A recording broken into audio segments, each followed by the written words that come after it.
Hi friends, అందరికీ నమస్తే. ఈరోజు దేశవ్యాప్తంగా శ్రీరాముని ఉత్సవాలు ఘనంగా జరుపుతున్నారు. అందులో భాగంగా హైదరాబాద్లో టెంపుల్స్ దగ్గర అన్నదాన కార్యక్రమము చేపట్టినారు.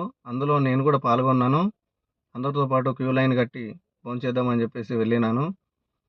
చాలామంది భోజనం మిగిలిలేదు. చాలామందికి దొరకక వెనకకి వెళ్ళిపోయినారు. నేను కూడా వెళ్ళిపోయినా, దొరకలేదు.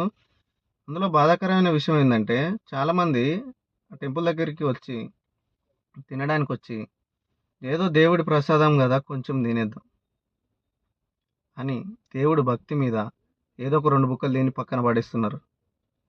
నెక్స్ట్ కొందరికి ఎక్కువే పడేస్తున్నారు. చూస్తే ప్లేట్లల్లో చాలా మంది పడేస్తున్నారు. చాలా బాధ అనిపించింది.